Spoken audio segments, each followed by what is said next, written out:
Hey guys, welcome to reading 1-star reviews of my 5-star books. I am a little bit scared, but honestly I think it's gonna be really funny. I fear that I not necessarily shit talk, but negatively review books enough that I think maybe I should have that flipped on me and read bad reviews of my favorite books, because I'm definitely rating other people's favorite books low. I should have that flipped on me and get a little bit of the pain that I sow into other people. That's what we're doing today. I am a little bit scared, which I already said, and so that's why I'm in my comfy cozies in bed, because I was like, I need as much comfort as possible because these are actually my children and I don't like them being talked about negatively. Some of these books, like, I don't think they're like the best book in the world, but like, they are my children, they are my babies. I might definitely see the issues within them or agree with some of these things said about them, but I still loved it and I looked aside. The first one, which I fear might hurt the most, is Six of Crows by Leigh Bardugo. Let's do this, guys. Okay, starting off easy. Nina Zenick, the one saving grace of this book. I'm gonna give you that because I love Nina Zenick, and I'm gonna take that as a compliment instead of saying that everything else and everyone else sucked. The only thing that I liked about this book were that its pages were black. Other than that, too wordy, slow paced, and I didn't care about any of the characters. Cute. What a slog. The plot moves with the alacrity of a three-toed sloth, finally picking up steam after about 120 pages of paper-thin characters and a storyline as flimsy as Helene Van Houten's Teal Satins. I'm gonna like so disagree with this. I mean, like, obviously, but like, I fear so much was going on at the beginning, but also it was like a lot of world building to then bring us into the adventure of like the second half of the book. But I would not say like 270 pages of like paper thin characters and slow plot. Like, no. I'm not taking that one. This book is a dull piece of shit. I've already forced my friends and loved ones at gunpoint to listen to me talk about why.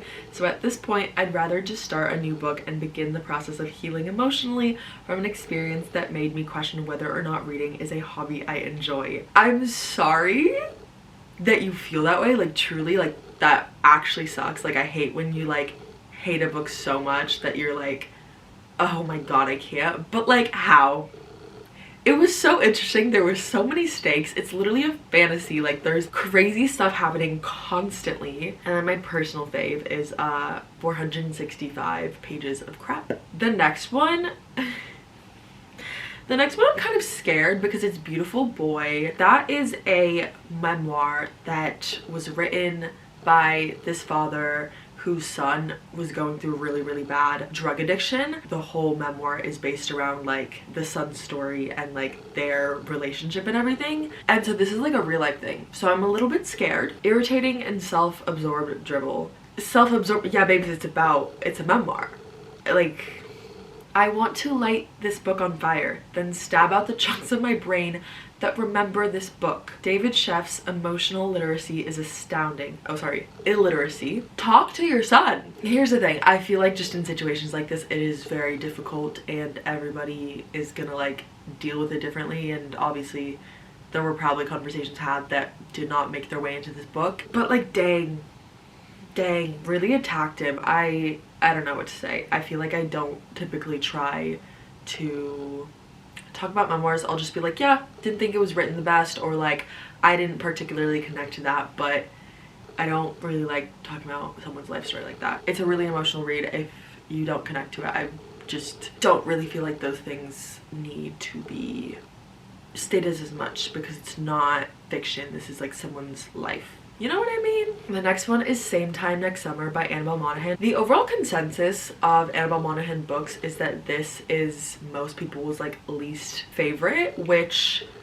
it's my personal favorite. It's the only 5-star that I've given to any of her books. I've yet to read Nora Goes Off Script, but of the other 3, I feel like I am Sam from this book. So I'm scared just because I feel like this one's gonna be a personal attack to my being and my soul and my personality and everything about me, because I am the main character. The first one, Going in Light. I should stop reading romance. You know what? And maybe you should. Yeah. Nothing says romance as one-dimensional and yet completely immature and corny characters. Not a single part of this book worked for me, unfortunately. Am I one-dimensional, immature, and corny? I hope not. But hey, we're all entitled to our own opinions. Don't get into relationships if you're not over your childhood boyfriend. This book made me feel bad for a man, Jack, and I never feel bad for men. Also, the whole therapy part was so laugh-worthy because as a psych graduate, girl, I actually really related and felt for the therapy part. That part was like kind of really stuck to me. But yeah, no, I have to say I don't particularly enjoy books when one of the characters is already in a relationship. I fear they had other issues going on, and also no cheating occurred. I feel like as long as you understand that you don't want to be with that person and you end it, it's okay, you know? So that's my take. Thank you, psych grad. And then we have No and What Shit. So, two of my faves. Then we have The Conditions of Will by Jessa Hastings. This is like a newer 5-star from like 2-3 months ago. I have to say, I feel like Jessa Hastings books in general are about very like messy relationships, very like imperfect characters, and there's just like a lot going on in them. So I can definitely see like how people wouldn't like her books, but I loved her. I'm not sure whether to laugh hysterically or throw the book across the room. I've actually done that before. Let's just say this book left me feeling less will and more ill. In fact, I think I've witnessed more compelling storylines and nuanced characters in Indian soap operas, and that's saying something. You know what? I'm not gonna disagree with you. I do think like each character kind of had their own role in the story, but I still really enjoyed it personally. The pacing was a mess. Georgia's one of the most insufferable FMCs I've ever read. Her mom and sister were caricatures of evil Disney villains. Oliver was a walking stereotype, and the insta love is atrocious. Apart from Georgia being one of the most insufferable female main characters, I'm not going to disagree with you.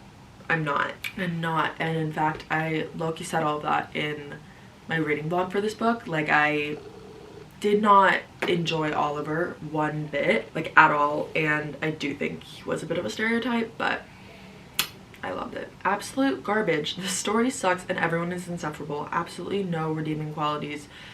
Yes, and I fear that is the point of it a little bit.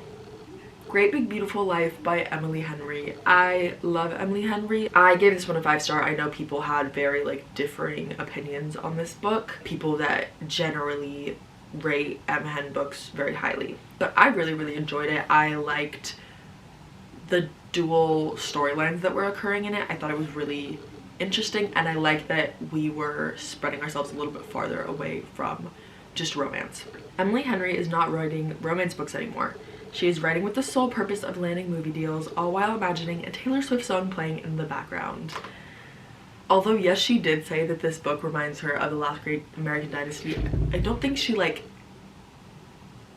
had that intention beforehand, but I do think she's like straying from romance a little bit, at least with this past book. And I don't think there's an issue with that. I think Emily Henry and I just broke up, and I'm sorry for you because I still love her. Okay, it says 1 star, but then they wrote 2.75, but I just thought this was really funny, so I had to add it.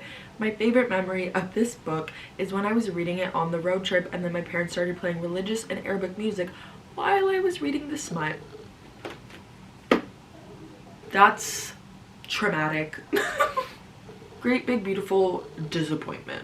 I loved all like the little Great Big Beautiful flop, Great Big Beautiful, all that stuff. I thought that was really funny. When you write a book just so you can use the last great American Dynasty in the future movie trailer, it's time to put the pen down, Miss Emily Henry. I mean, like, yeah, it's gonna be great in the movie trailer, but like, come on. A Man Called Ova by Frederick Bachman. I'm also really scared about this one just because it is a very emotional read, and personally it was like a 6-star read. Like, it was like very, very close to my heart, so I'm a little bit scared, but that's okay. After glancing at the cover copy, I made a prediction that this book would be about a grumpy old white guy whose life would be cheered up by some combination of the following: a manic pixie dream girl, a singing and dancing person of color, a plucky person with a disability, and a pet. I was right on all accounts, sadly.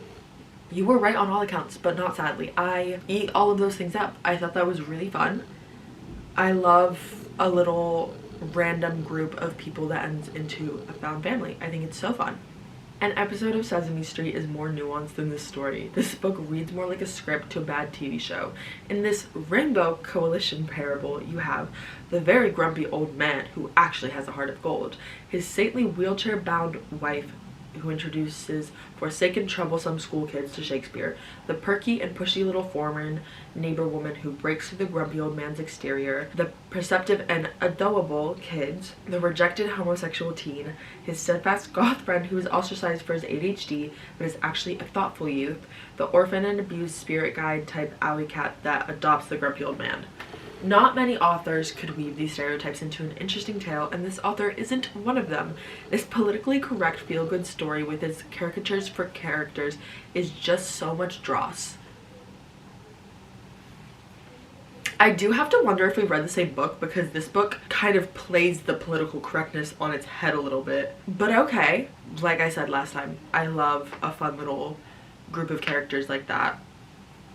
And I thought the book ate. What are y'all talking about? Absolutely not. No. No, no, no, no.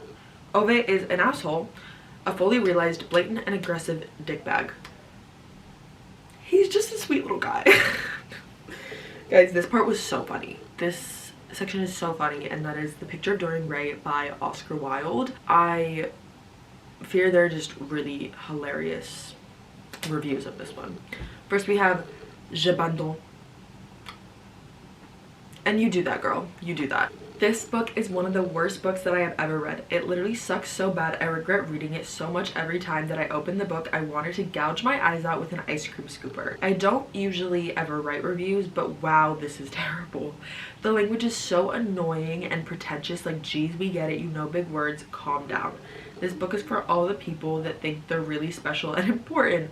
Like, seriously, go and put your glasses on the tip of your toes. But leave me out of this. This book has such tiny words, and every word is terrible and boring and has no action to it, and I hate it.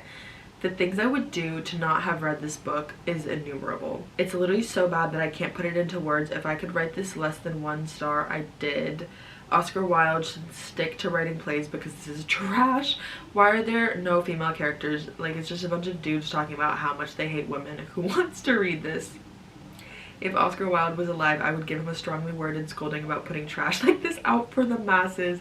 This book is so bad that instead of reading it, I'm sitting here writing this review. That's how bad it is. Legitimately, it's so bad. Please don't read this for your own good. I'm warning you. It's the most pretentious piece of shit that you'll ever set your eyes on. That's so funny. That is so funny. Yeah, you know, this book really is for people that think they're special and important, and apparently I love sitting around listening to a bunch of dudes talk about how much they hate women. You know, some of these points aren't wrong. Like, yes, there's basically no woman in this book, but I fear Oscar wanted it that way, which isn't necessarily a good thing. But I also think it fits the story well, and yeah, I just think this is a really, really funny review. 1 star. I loathed Dorian Gray and Henry what's-his-name. Morally shady / immoral characters have never appealed to me, and whenever I encountered them, they end up ruining the entire experience. A notable exception was Wuthering Heights. I fear if you don't like morally gray or like immoral characters, this is just not the book for you. I'm sorry. What did you think you would get from a gothic classic about beauty not being everything? With that being the message, there has to be some kind of issue previously that had a rose and some very vain people. I fear this just isn't the book for you, babes. Let me cut to the chase. This is a terrible book written for bad people. Guys, I'm a bad person. I'm so sorry. For once, I'm gonna follow one of my mother's favorite admonitions. If you don't have anything nice to say, don't say anything at all. And I thank you for only writing that. This part's so funny. There were so many gaps in the story, and then Lord Henry, oh my, every single word he said was so stupid. It was just boring. The words he said were stupid, and that is for the plot. We needed one of those. We needed a Lord Henry. But I don't think it was boring. Every time he opened his mouth, I just chuckled. I laughed. I was like, this is insane. Because people actually think this way, you know? If you enjoy misogyny and overly dramatic men not taking on responsibility for their actions, this one's for you. Powerless by Lauren Roberts. This is a YA fantasy book that came out like 2 years ago. I loved her, but it was a debut novel, so you know there's gonna be issues. Also, like, people love to hate on YA, so I'm prepared to combat these. An editor, my kingdom for a freaking editor. No kingdoms were harmed in the making of this review.